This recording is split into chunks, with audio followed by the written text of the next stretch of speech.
We're back at 8:09 with troubling new cases of cyberbullying aimed at teenagers that have caught the attention of both parents and the police. And we want to warn you that some of the language used in the attacks is graphic. NBC's Jeff Rawson has details. Jeff, good morning to you. Hey, Matt, good morning to you. Graphic and disturbing. You know, all the headlines, all the stories lately about bullies and suicide, like, of course, Phoebe Prince in Massachusetts. And here we are again. It's still happening, and now it's getting even more vicious. This time, dozens of girls are attacked online and placed on the naughty list. They wrote that I was such a whore and tease. They put me on the wannabe whore list. They called me a Mexican.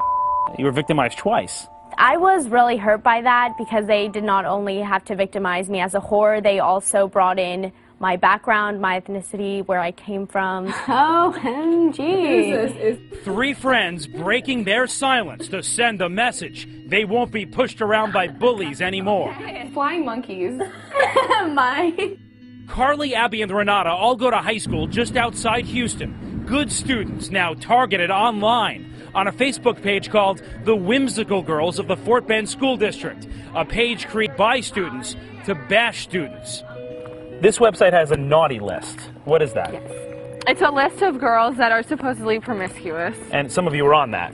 Yeah. Me and Abby were on the naughty list. And I was on the wannabe naughty list. The cyberbullies went after dozens of girls at 3 different high schools, calling them out by name: slut, fat expletive, whore, loose, fat girls need lovin' too. One girl even wrote they're doing it up mean girl style.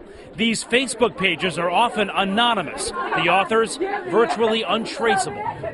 When you read that about yourself, that must have hurt. Right. I mean, you know, it's hard in high school, and every girl, especially girls, are trying to do the right thing and get through it each day because it's hard.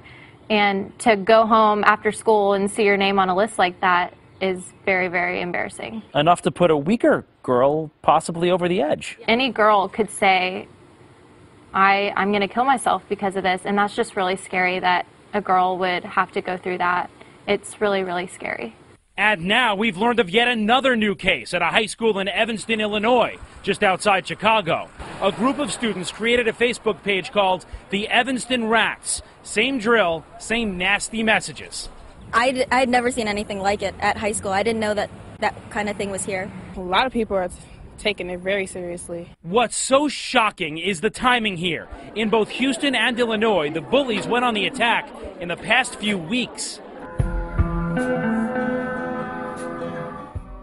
Even after the tragic case of 15-year-old Phoebe Prince earlier this month. Phoebe hanged herself at home in Massachusetts after getting bullied in school. The so-called mean girls of South Hadley High, along with 2 boys, have been charged. They've all pled not guilty. Cyberbullying is a horrific epidemic, and with the recent suicide of Phoebe Prince, the fact that that was not a wake-up call for these kids tells me they think that their behavior doesn't matter.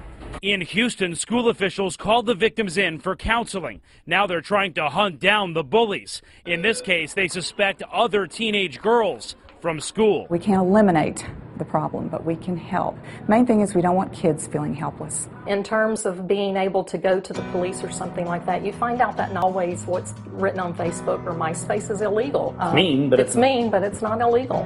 So now the victims are fighting back. Carly, Abby, and Renata are strong, but they worry, what happens when another girl isn't? Girls that have problems with their self-esteem, they could see this, and this could be like the breaking point. And it's not fair. Very brave of them to speak out. School officials in Texas did a lot of the right things here. They got the police involved immediately and called Facebook to get that page taken down. They were successful in that.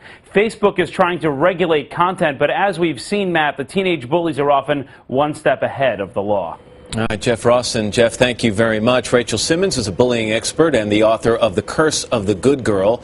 Rachel, good morning to you. Good morning. Carly, Abby, Renata, brave. I applaud them, but for every one of them that comes forward, there are several girls who are sitting there suffering in silence. They are, and I think this story is really haunted by Phoebe Prince. The problem with cyberbullying, you can't escape it. It used to be you could go home at 3 o'clock and hide. Now there is no escape. Because so many of these sites are anonymous, here's what could happen. You can go online online if you're a teenager. You can say vicious, awful things, or write vicious, awful things about another student. You can go to school the next day, sit right next to that student, and pretend you're their friend. That's right, and it's poisoning communities. It's poisoning communities. You don't know who you're with. You don't know who to trust, and I think kids are starting to fight back against that. That's what we're seeing. Kids are using technology now for one of its best purposes, which is activism, and I think we need to support the girls who are fighting back. Well, I like what you say also. This is not, these people, these young girls are not being hurt by the names they're being called.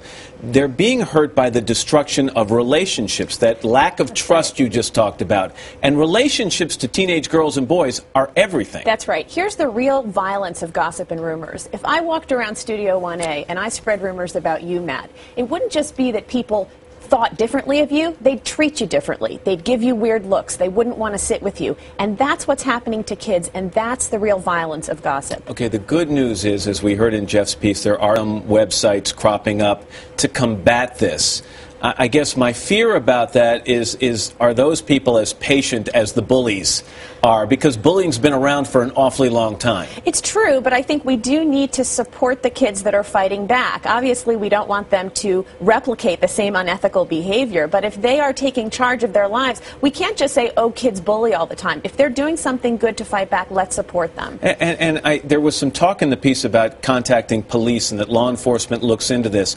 I know your personal feeling is that it's best handled by schools and parents, as opposed to bringing police in. Why? Because, honestly, our job as parents and as teachers is to help raise kids and help them be good citizens. If we throw the book at kids every time they make a mistake, we're not doing our jobs as schools, as parents. Yeah, but when the consequences are as severe as what happened to Phoebe Prince, aren't there some times where law enforcement needs to get involved? Law enforcement stepped in with Phoebe Prince because the parents and the schools failed to set limits on the individual, so the law had to come in and do it. And actually, that's one of the things, if we come up with messages for parents and tips for parents, one is establish rules and establish consequences if those rules are broken. That's right. A lot of kids grow up in this country thinking technology is a right. Parents need to communicate, this is a privilege. This is something you earn because you're responsible, because you're mature, because you prove that you show the values of this family, not just online, but in real life. So it's not just something you get, and if you don't use it ethically, there should be consequences. And you have to make sure that schools all across the country establish anti-bullying guidelines and then stick to those. Absolutely. Rachel, thank you so much. You're very welcome. I appreciate it.